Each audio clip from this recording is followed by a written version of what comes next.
เอาตัวเอาอันนี้ก็ได้มาตัวลงนักเนี่ยสิถือก็ได้ไปนักจะเล่น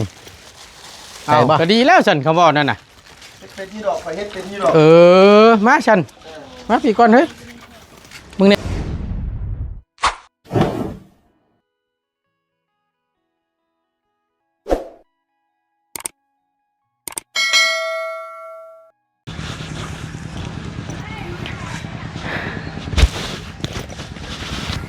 เอาพี่น้องเนาะเปิดคลิปเปิดภาพอีกบัดนี้เดี๋ยวพี่น้องเด้อเอาก่อนอื่นกราบสบายดีและสวัสดีเด้อพี่น้องเด้อสบายดีกันเปิดสุขุสุคนบวาชิอยู่ในและกระต่างประเทศก็ยินดีต้อนรับเข้าสู่ช่องประธานป้องชาแนลคือเก่าเนาะพี่น้องเนาะพบเจอกันพี่น้องเลยแน่นอนแหละทั้งบตูนกับตามที่ได้ว่าไว้ตามที่ได้ล้มไว้กับน้องเพิ่นพอสร้างเพิ่นไปลงมือเฮ็ดมือทำบ้านเมตู้อายุ6 ปีทางบตูนก็ได้จัดเตรียมแนวอยากแนวกินเข่าคลองเครื่องใช้ว่าสั้นซะสู่ทางไอ้สร้างทางบตูนนั่นหาทั้งน้องเพิ่นก็คือได้ล้มไว้นั่นแหละพี่น้องเนาะกับข้าวกับน้ำนี่ก็มาเฮ็ดกินกันปกติพี่น้องเลยก็เฮ็ดกินสู้กันกินทั้งเบิดครอบเบิดครัวเพิ่นนั่นแหละแค่ว่าเฮ็ดเพื่อซื่อๆเพื่อทั้งสร้างเพิ่นกินหน้าพี่น้องทั้งบ่ต้นก็จับสืบเจือได้หลายอย่ามันยกเยกได้พี่น้องเพิ่นสิลายตาโอเคเนาะหาทั้งน้องค้ำเพิ่นพี่น้องผู้ดีทั้งบ่ต้นก็ได้จัดแจงมาไว้ให้เนาะยามเฮ็ดอยากเฮ็ดกินก็ให้เฮ็ดสู้กันกินปกติตอนเช้าตอนเที่ยงตอนแลงกินโลดพี่น้องเอ้ยเนาะเอากะทางบตูนได้ซื้อแล้วก็มีหลายสิ่งหลายอย่างอยู่เดี๋ยวทางบตูนสิพุ่นแหละเอาขึ้นไปแช่ไว้อยู่ทึงบ่ฮู้ว่าตู้เย็นคำเอ้ยว่างอยู่บ่หามตู้เย็นอยู่ในทึงน่ะว่างอยู่บ่มีกับข้าวด้วยบ่คิดว่าสิใส่เบิดอยู่บ่นี่เบิดเนาะเบิดบ่น้ำกระตุกนึงทางตึกนึง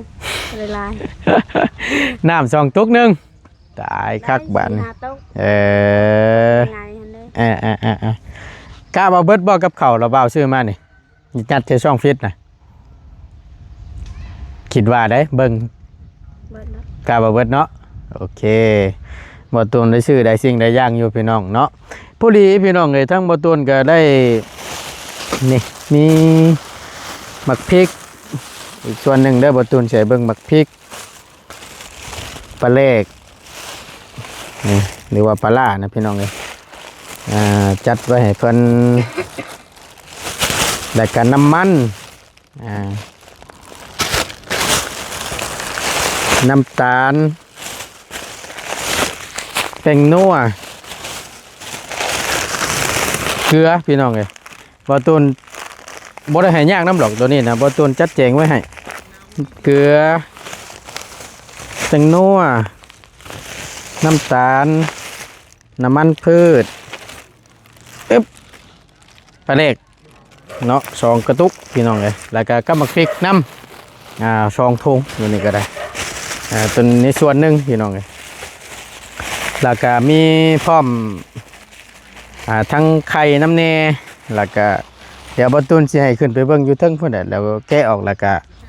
ไปแช่ใส่อยู่ตู้เลยนะพี่น้องเนาะก็พอดีทั้งบอตูนชื่อทั้งเบิดทั้งม้วนนี่พี่น้องเลยเบิดไปอยู่600,000ปลายเกือบล้านมีบินอยู่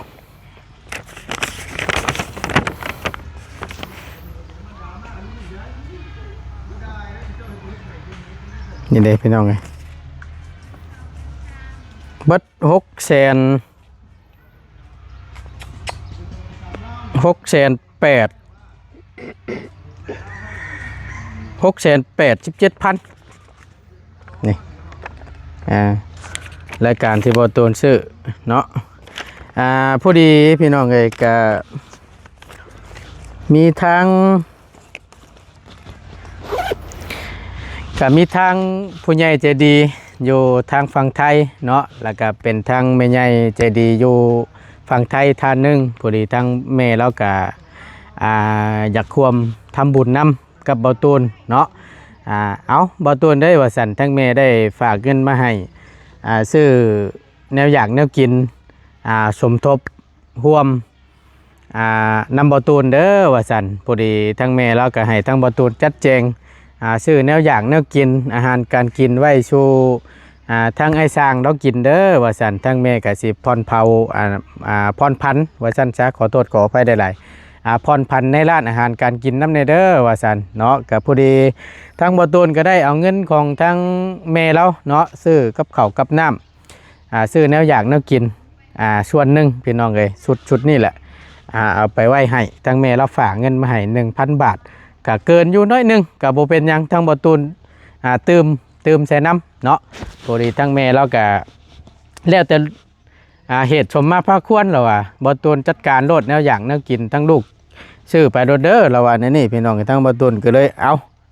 มื้อนี้กับ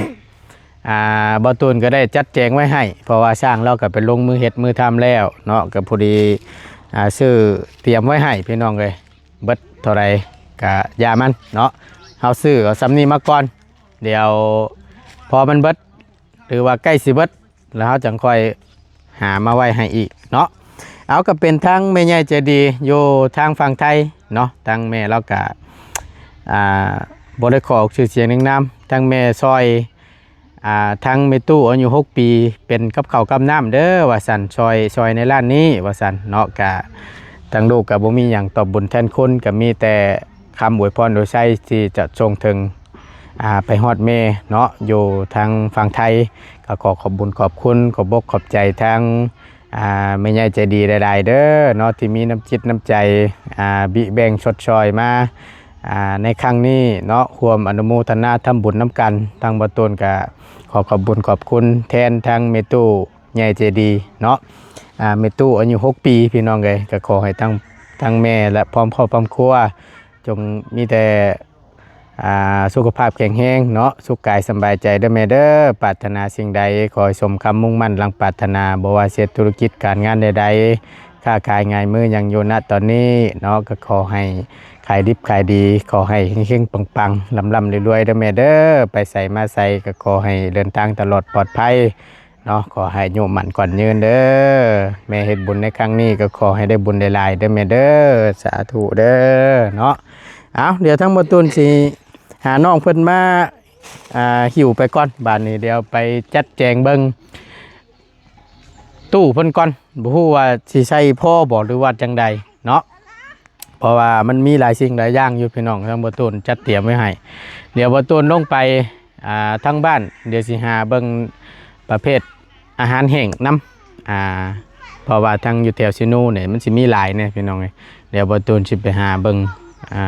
อาหารแห้งน้ำเนอาหารดิบน้ำเนอาหารสดนี่เนาะเดี๋ยวบ่ตูนสิจัดแจงอีกทีนึงพี่น้อง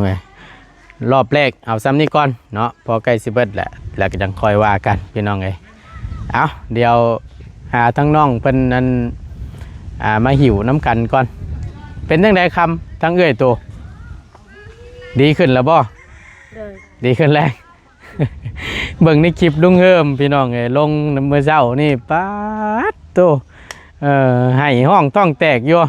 ย่านกับย่านโพดย่านโพเห็นว่าก็ได้ให้เดียวรอให้แต่ว่าจะเป็น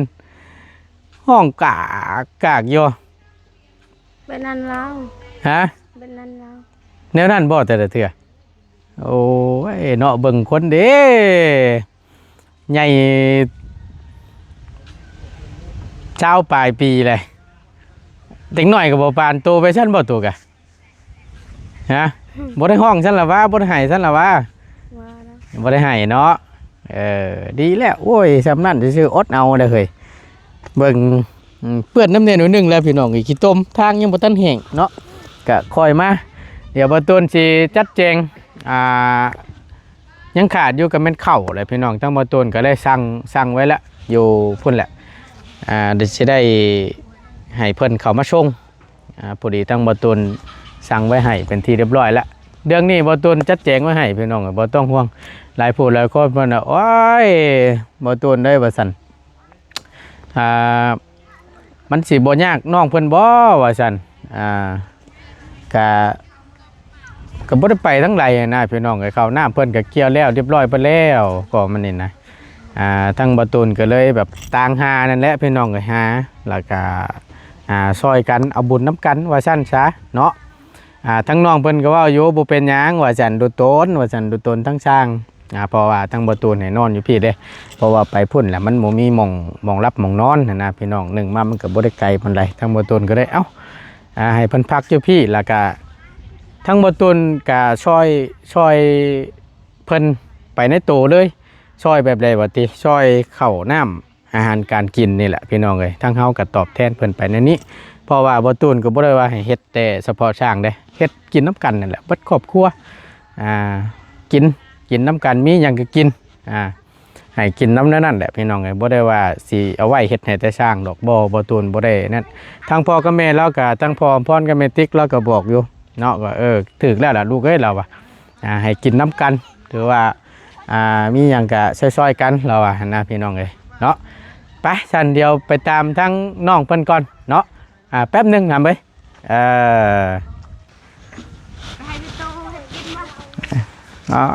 เป็นอะไรใครเนี่ยบ่สบายดีละสบายดีผู้ดีมาพี่มาไอ้หานี่อันมาหิวกับข้าวเอาน้ำอ้ายไปเนี่ยไอเชียไปทางใดมันขึ้นเนื้อโดนแล้วนี่ไม่นั่นแหละเป็นอะไรอาการดีขึ้นแล้วดีขึ้นแล้วบ่เลยป่านนั่นคือว่าจังว่าย่านแท้ๆFCเพิ่นก็ยังหัวควันอยู่โอ้ยคือว่าซั่นใหญ่โพแห้งเลยก็คือจะว่าย่านปันเด็กน้อยว่าซั่นมีอย่างไหนหลายอย่างอยู่หลายไปเอาขึ้นไปเบิ่งอยู่เฮือนพุ่นแหละไปเดี๋ยวเฮาก็ไว้แช่ไว้เลยโอ้เอาตัวเอาอันนี้ก็ได้มาตัวลงนักเนี่ยสิถือก็ได้ไปนักจะได้นี่ใส่บ่ใครโอเคไปตีนไก่เฮ็ดจังไดกินยังบ่เคยบ่ยังเด้ย่างก็ได้ต้มแซ่บก็ได้ย่างมักอันใจอันนั้นเนี่ยก็แซ่บได้นะตำกินตำตีนไก่แม่นตำอะไรบัดนี้เฮ้ยตัวมีสูตรบ่ใช่ตำตีนไก่หั่นมีแล้วตีนน่ะมีแต่ขี้ต้มเลยนี่เก่าแล้วคำตัวมีสูตรตัวก็เฮ็ดกินเฮ็ดได้ก็ได้กินตัวละเพื่อทั้งง่ายแล้วน้ำหั่นแหละไอ้ชัดแจงว่าไว้ให้เลยโดยต้มตีนไก่แล้วก็ตำคือตำมะฮุ่งนี่แล้วแม่นบ่เฮ้ยเอาก็ดีแล้วฉันคำว่านั่นน่ะเป็นยี่ดอกไปเฮ็ดเป็นยี่ดอกมาฉันมาพี่ก่อนเฮ้ยมึงเนี่ยตีนได้นะไปล้างก่อนเด้อฉันเด้อมาล้างก็ได้บ่เป็นยังฮะมาล้างก็ได้ขึ้นรถบ่ล้างก่อนจังหน่อยเห็นว่ากันเนาะชอบเอากี่แม่เติมตัวเย็นเร็วล้างตีนก็เด้อแป๊บนึงเด้อเปื้อนแห้งพี่น้องเลยไม่เจอไปช่วยนี่เรื่องขายแรงคือเมาตะกอกแม่ไม่อาดะโอเคไปเอาขึ้นมาพี่ละจัดไว้มองเดียวด้วยไข่แตกบูจะแตกจะไม่แตกสิแตกไปแทะไป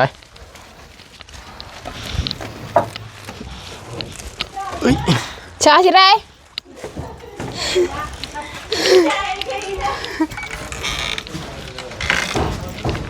มามือกล้องเขามือกล้องจำเป็นพี่น้องเลยเจออะไรปะทูในเฉาในปะละใช่โอ้ตายมันเปื่อนเนาะเฮ้ยเนาะใช่อันเปิดเบิดแน่นี่กะบุญทุ่งเด้เปิดเลยเปิดนี่วางก้นกัวไข่กะเนาะจักอยู่มันนักกันยังหิวอยู่โอเคให้มันแจ้งดีกว่าอันนี้มีแนวนั้นมาห้องบ่ตัวไหนบ่ไอจีห้องอันนี้เดี๋ยวสิจกเบิ่งนี่แนวมาห้องไปมีอย่างนี้เดี๋ยวมันสิเปื้อนเฮือนได้นี่น้ำอันนั้นมันเป็นองไงน้ำก้อน นักแท้ๆอันนี้ก็ได้เบิ่งน้ำเด้อบ่ต่ำกว่า10 โลพุ่นเด้เบิ่งยุ่ยอยู่โอ้ตีนไก่พุ่นว่ะตำตีนไก่เฮ็ดอะไรก็ได้ทางบ่ตูนซื้อมาไว้ให้แล้ว เบ้ยกระบาลไปแล้วปะ จัดแจงให้เพิ่นแล้วแต่เพิ่นสิพากันเฮ็ดกินเนาะอยากเฮ็ดอะไรก็เฮ็ดพี่น้องนะอยากต้มแซ่บก็ได้อยากย่างก็ได้ได้เบิดย่างแล้วก็ตามแจ่วขึ้นกินโอ้ยครับต้มแซ่บก็ได้ต้มแซ่บนี่ก็แซ่บคักคือกันตามแจ่วสดน้ำเพิ่นจักบาท ไปได้ก็ตกยางเนี่ยอยู่ สุดยอดอยู่ได้พี่น้องเลย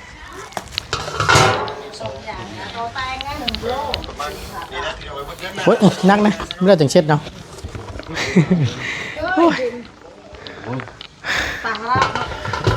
ปลอดภัยเมื่อวานนี่พี่น้องเลยบ่ตกฝนก็ได้ถือว่าโอเคล่ะพังเบิ่งมื้อนี้วันที่9มื้อนี้9 10เลย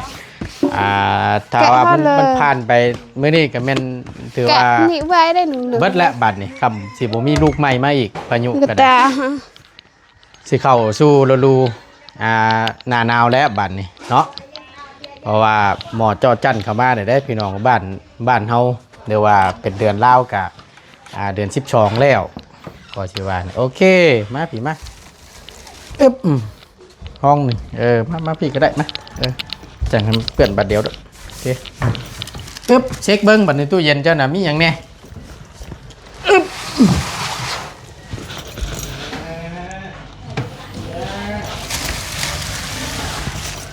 เบิ่งช่องคิดโอ้ตัวละลายจักเทื่ออยู่บ่นี่ล่ะ เดินลายด้วยนะ โอ้ยมันก็อย่างนั้นอยู่บ่ จังได นั่ง เย็นอยู่บ่ ตั้งแต่เสียบมานี่ไล่อันนั้นอยู่บ่ไล่ล่างมันจักเทื่ออะไรนี่ ทันลา ยังบ่ทันล่าง เจาะเสื้อ เอามีแต่ว่าเบิ่งแน่พี่น้องเอ้ยว่าให้พี่น้องเบิ่งดูครับพวกนี้เพิ่นแช่แข็งเพิ่นน่ะช่องฟิตเพิ่นน่ะ จักที่ชำไหนจักนี่ลายชำนี่ลายเลยบ่ ฮะ หรือว่าให้มันอันหวมก่อนจังลาย บ่เลยคือจังซี่ถ้าสมมุติว่าเฮาบ่มีหยังแช่อยู่ในช่องฟิตน่ะ บ่มีแต่ละเถื่อบ่มี คำบ่มีแหละเฮาบ่เร่งให้มันลายก็ยาบ่เร่งตู้แห้งก็ยาลำพังแช่น้ำไปซื้อนี่เอาลดลงมาเนี่ยก็ได้ มีได้3ทางอ้ายเฮ็ดให้แปลงเลย บ่ เลย นี่มันหม่องปั๊บมันมีอยู่ถ้าว่าเฮาบ่มีกับข้าวนั่นมันมีแต่แช่น้ำไปซื้อนั่นเฮาบ่เร่งขึ้นสูงถ้าว่าเฮาเร่งขึ้นสูงแล้วมันสิเป็นอันนี้มันสิแข็งกล้ามไปเรื่อยๆแหละอันนั้นนอกจากว่าเฮามีกับข้าวกับน้ำเต็มอยู่แล้วเฮาอย่ามันเน่าแล้วเฮาเพิ่มความเย็นขึ้นยัดใส่ช่องฟิตแล้วเพิ่มความเย็นขึ้นอย่ามันเน่านะถ้าว่ามันบ่มีหยังแล้วก็เฮาก็บ่ต้องให้มันเย็นแห้งก็ได้ประมาณนั้นเอามีแต่ว่าจัดแจงเบิ่งเดี๋ยวคำว่าซั่นก็เบิดชุดนี้กับข้าวเบิดชุดนี้แหละทางน้องสิล้างตู้แล้วแม่นถอดปลั๊กมันออกให้มันละลายออกเบิดก่อนแล้วก็ทำความสะอาดมันอย่างเรียบร้อยแล้วจังค่อยเสียบไผเด้อ เลย เพราะว่าตั้งแต่ซื้อมายังบ่ทันละพี่น้องเอ้ยปวดพุกลำพังแช่น้ำเย็นซื่อๆนะบ่เร่งขึ้นชูงก็ได้ดอกเพราะว่าเฮาอาศัยกับข้าวนี่แหละเอาแกะในกล้วยมือเด้ออันตอนนั้นมาให้มึง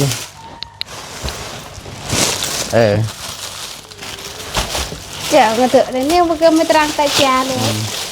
จะได้เฮ็ดกินจังได๋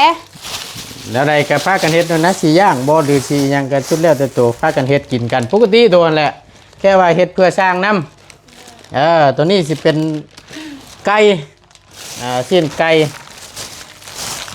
นี่อันนั้นก็เป็นไตไก่เครื่องในมันนั่น นิ้วก็ไม่ได้เคยแต่จาเลย ตัวนี้สิเป็นหมูตีนไก่ปลาทูตัวน่ะ ปลาทูเนี่ยเขาบ่ได้อะ ปลาทู แม่นช่องผิดมันเข้าบ่ได้แล้ว เอาส่วนใดจัดแจงใช้ได้เจ้าเอาเข้าไปก่อนลองมึงดูเจ้าสิเอาตัวใดใช่นั่นแหละบัดแล้วกับบัดยามอยากเอาออกมาแช่เอาแล้วพากันเฮ็ดกินจัดแจงใช่ปะเขาว่ามันนั่นก็ได้ซ้ำที่เขาเอาใช้ได้นั่นแหละ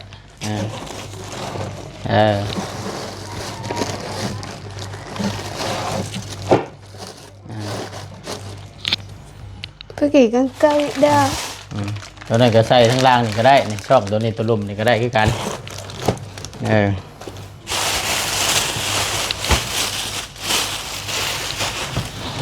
ตังไม่ต้องปลาทรูดอกกระยางไปมีแต่ว่าคัมโบชั่นแหละแบ่งลงมาใส่ตัวนี้ก็ได้มีถุงยางบ่ถุงยางมีถุงยางอยู่บ่แกะออกมาใส่ตัวนี้แบ่งเอางั้นว่าเจ้าจะเฮ็ดกินแล้วก็แบ่งเอาออกมาใส่เอา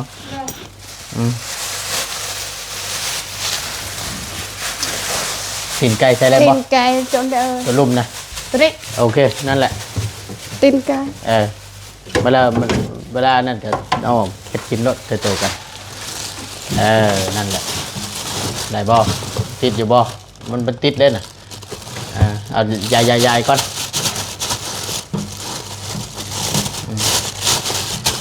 นั่นแหละแบ่งใส่มันว่ามันแข็งปักเลยตัวนี้น่ะเอาไปข้าวช่องผิดน้องผันก็ได้ตัวใดก็ได้หรอกบ่ยากหรอกเพราะว่าเฮาเบิดบ่ชิกมาตั้งนี้ดูแกงปักเลยนี่ก็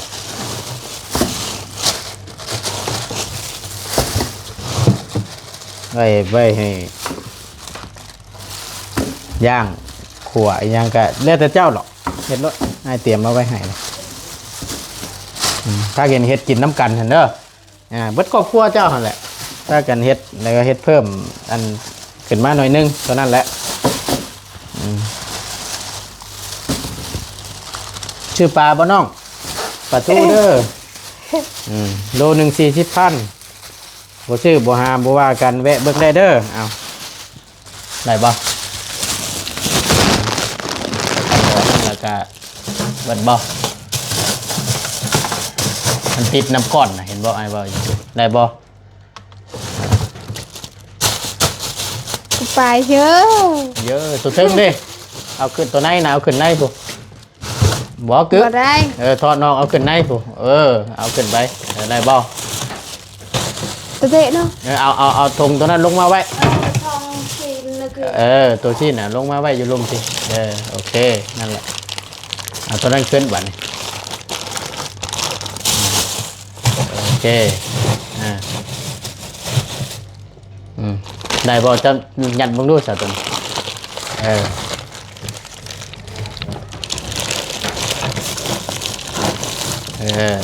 นั่นแหละ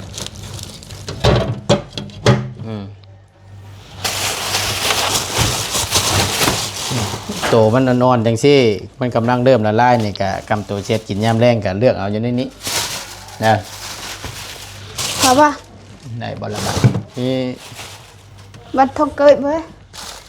ทองน้อยมีถงอีกอยู่บ่แจงปลากระแตนี่แม่ตัวนั้นเกยปัตตบานนะตาปลาแถวจองนะจะเป็นอันใด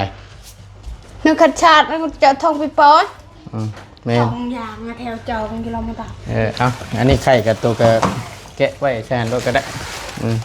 อยากกับพากันเฮ็ดกินทอดกินนั่นแหละกับข้าวกับน้ำโตนั่นแหละ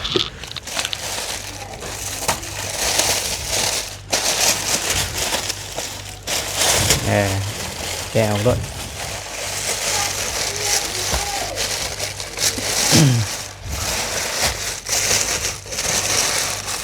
ทางประตูลืมชื่อกระลำมากพี่น้องยันว่าเพิ่นอยากปลาหยังนะเพื่อเพิ่นจะขั่วใช้น้ำหน่อย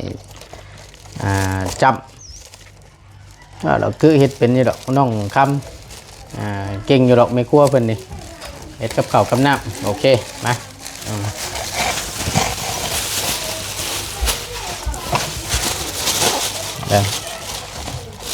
ให้เสียตัวอ่อนนี่ไว้เพราะว่าตัวมันแข็งกับพอดีแหละเอาต่างละลายเอาไว้ลุ่มก็ได้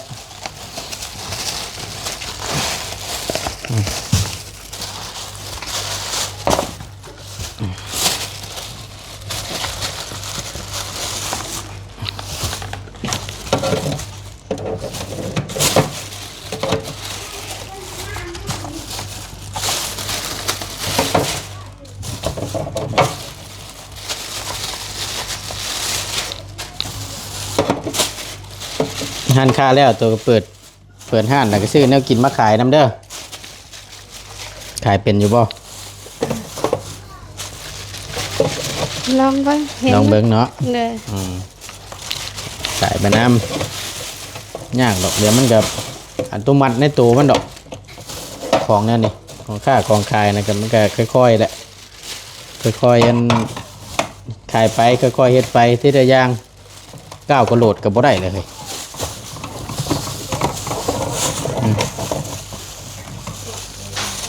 โอเคตัวนี้นี่นี่ก็มันนั่นแหละ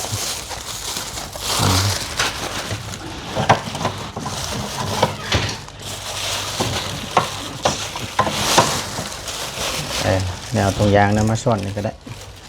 ตัวนี้นั่นนะเพื่อน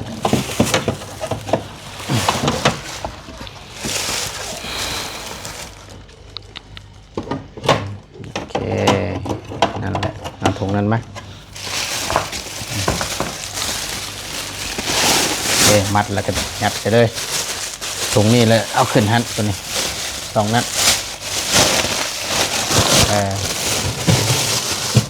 ถอดออกมาใส่ตัวนั้นมัน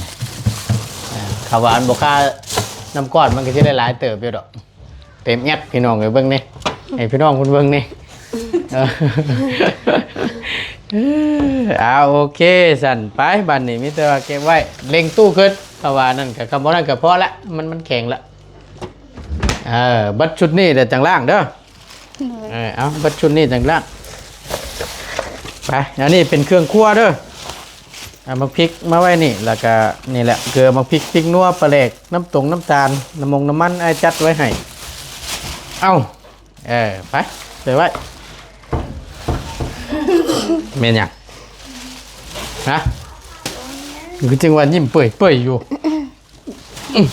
อย่าเผ็ดตอดแต่ละคนทฮะำปะเลยยิ่งมีแนวกินในทางไอ้สามคนอ่ะเนาะแหละก็กินน้ำกันนั่นแหละกับข้าวตัวนั่นแหละเป็นนั่งพี่เป็นยังไว้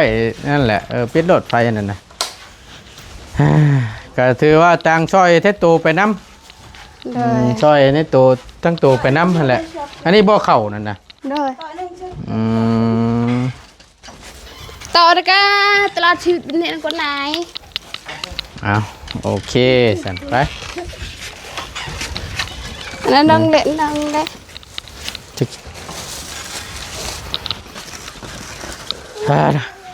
ไปล้างรถเด้อจะพูดอะไรอีกกับกูนะโอเคพี่น้องเอ้ยไปฉันก็มีแต่ว่าทั้งประตูนก็จะได้ขอจบคลิปปิดคลิปลงไว้เพียงสำนีก่อนเนาะถือว่าได้จัดแจงมาไว้ให้เป็นที่เรียบร้อยเด้อแม่เด้ออันมีแต่ว่านี่แหละกับข้าวกับน้ำกับแม่นพากันเฮ็ดชูกันกินแล้วก็เฮาแค่ว่าอยากขอแต่ว่าเฮ็ดเพื่อทั้งไอ้ช่างนำเด้อกับข้าวกับน้ำกับพากันเฮ็ดกินกันชูกันกินนั่นแหละปกตินั่นแหละบ่ได้ว่าเฮ็ดกินแล้วบ่ไปย่อยังอายไปกินกับคุณมาพี่มันบ่ป่ะฮะอันแบบเฮ็ดกินเด้อบ่ไปย่อให้กินยังอยู่พุ่นที่ทางเพิ่นมากินพี่แต่ละมื้ออันนี้ซะเป็นย่อถ้าหากว่าเพิ่นสะดวกแบบไรก็ได้กินกับพุ่นหั่นสินั่งบันนั่งกินข้าวก็บ่มียามบ่มีหม่องนั่งกินข้าวก็บ่เป็นหยังมันใกล้ๆนึงก็มีแต่ว่ากินก็บ่มีมีหม่องนั่งติมีแต่ถ้าจังซั่นก็มีแต่ว่าเพิ่นฮอดยามน้ำดื่มก็บ่มีบ่รถยากเนาะแต่เรารถผู้เดียวเราได้พี่น้องจักสิว่าได้นี่แหละทั้งบ่ตูนก็จังว่าหา ทั้งตูเมทั้งน้องนี่แหละพอได้เบิ่งแย่งน้ำกันนั่นแหละ แบบทาง บ่เป็นทางเนาะ ลุงเพื่อนจะกินน้ำยามตอนเที่ยงนี่เลย กินน้ำฮอนหากยาน้ำเหลา บ่ กินน้ำแบบอื่นก็บ่มีอีก ต้องเลยเอาน้ำไว้ให้เราน้ำในแหละซะเนาะ แม่น เอาก็มีแต่ให้เพิ่นมากินอยู่พี่ก็ได้เดี๋ยวอ้ายไปแล้วสิได้บอกเพิ่นแหละก็มีแต่ว่านั่นแหละ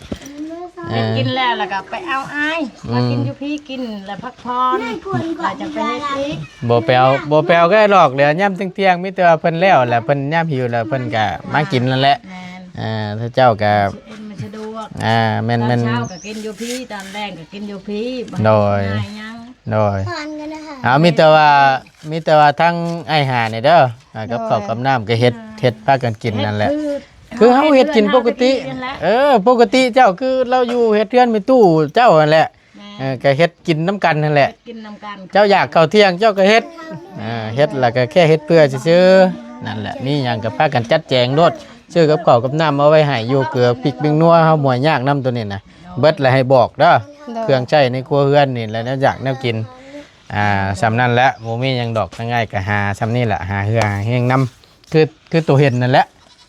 เอาบุญน้ำกันเท่านั้นแหละเฮ้ย ตามให้แล้วให้ทั่วแล้วก็จังว่ากันเนาะพี่น้องเนาะเอาก็ถือว่าไล่จัดแจงมาให้น้องเพิ่นไว้แล้วพี่น้องเอ้ยกับเขาวช่างไว้เตรียมให้ทั้งช่างเพิ่นทั้งแม่ใหญ่ใจดีอยู่ฝั่งไทยเราก็ได้ชดชอยมาเป็นกับเขาวเนาะก็ถือว่าได้เสร็จสิ้นเป็นทีเรียบร้อยเรื่องเขาวเรื่องน้ำเดี๋ยวสิออกไปเบิ่งแล้วให้เราจัดแจงมาไว้ให้พี่น้องเลยทางบตูนก็ได้เอาคนอื่นนอกจาก